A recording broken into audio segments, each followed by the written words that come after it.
The bias towards extroverts in our world is real. We think that being an extrovert makes us inherently more likable, more noticeable, more successful.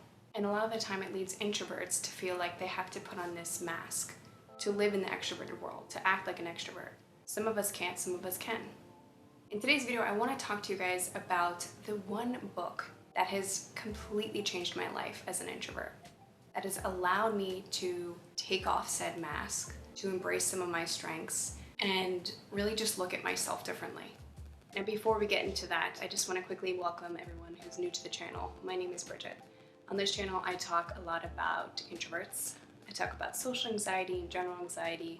So if any of that interests you, make sure you go check out some of my other videos as well. So with that being said, let's get into the video.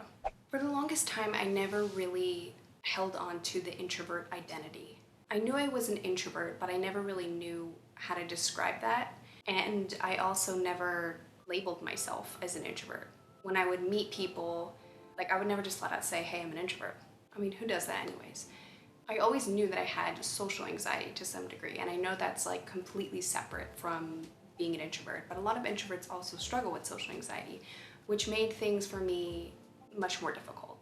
I always knew how to fit in with people, and I think it was more so this urge to feel like I had to belong somewhere in order to feel safe, in order to feel comfortable. But I never really felt like I could be myself, like my true self with people in my life. There were one or two people maybe that I felt like I could just be myself and not care. But for the rest of the world, I always had to put up a front, be what they wanted me to be.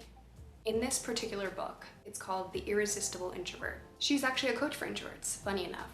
And in this book, she talks a lot about this mask that us as introverts often wear in order to fit in the extroverted world. And honestly, before reading it, I never would have described it like that. I never would have been able to put that in words. And I also would have never been able to realize that so many other introverts do this as well. Now, one of the things she talks about in this book is our strengths as introverts. Over the past couple of years, I've kind of learned to recognize some of my strengths. And one of them is my communication skills. A lot of the times we tend to really hone in on the weaknesses about ourselves. And while communication can sometimes seem like a weakness for an introvert because we don't really like to do it, at least that often, it's actually one of our biggest strengths. We just communicate in a different way. We may not be the person, let's say at school or work, who is the first to have the answer. The one that's always talking to people and mingling and that everyone likes because their personality is so bubbly and outgoing and all the things. Trust me, I've been there. We may not be that person, but we're the person with the big ideas. We're the person who thinks long and hard before we speak.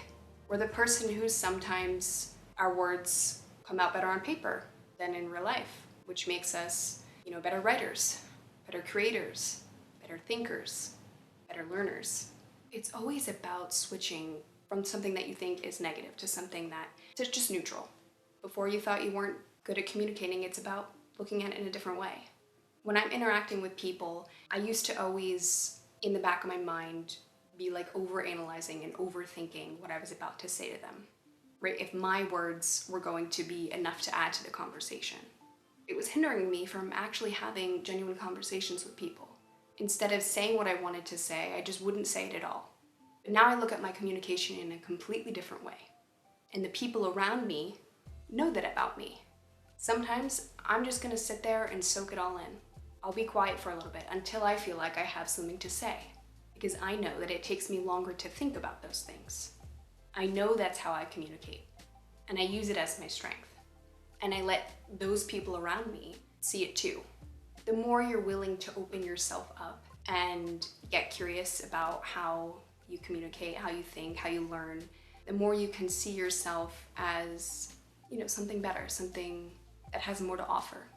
Another thing she talks about in this book is what I kind of briefly mentioned at the beginning of this video about likability or charisma. And I think as introverts, we don't really, those two words in introverts, something's not lining up.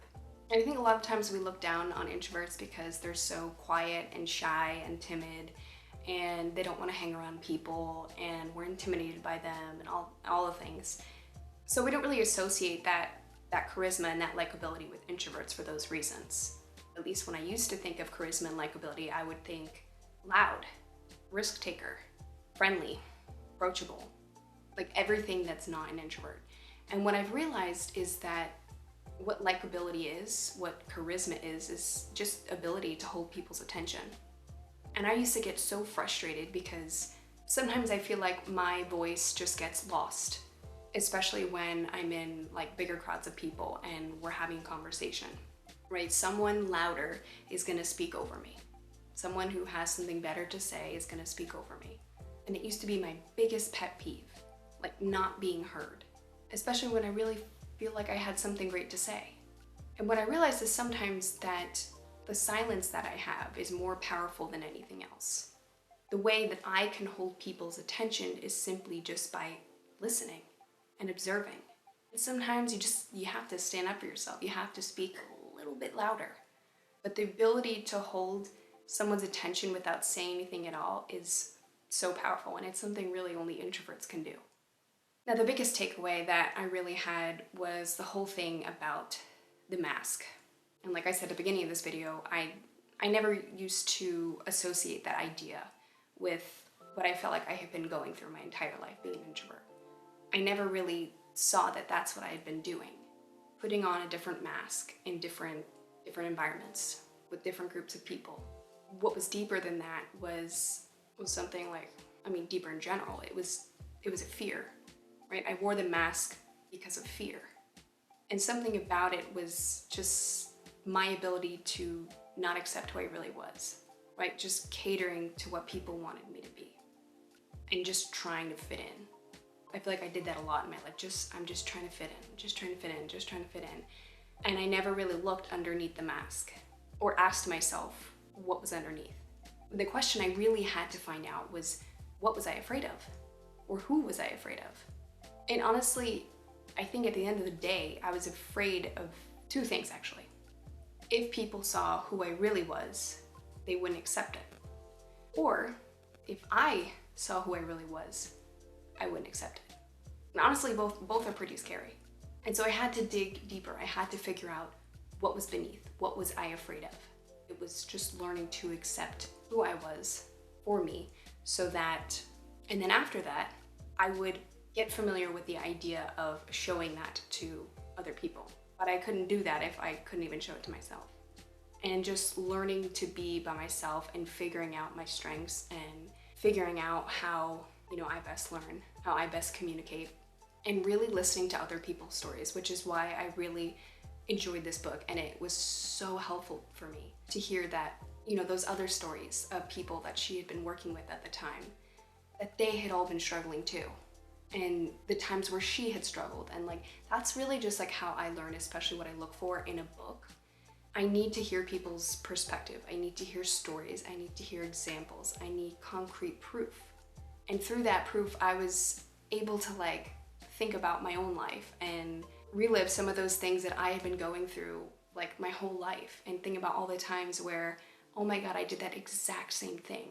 And if only I had looked at it in a different way, things would be so much different. But you can't change the past, and honestly, I wouldn't want to. I appreciate them now more. So my 3 biggest takeaways from this book was uncovering the mask, learning to see my strengths, and looking at things especially what you think that you lack in yourself, general ideas like that likability one, the charisma one, looking at them in a different way. When I think about extroverts, I used to envy extroverts, but everyone has flaws. Everyone is flawed in one way or another. So the strengths that you see in other people, and maybe you lack them yourself, they lack in other areas that you excel in. So it's all really about perspective. But anyways, that's all I have for you guys today. Thank you so much for watching today's video. I hope it was helpful and useful, and I will see you next time.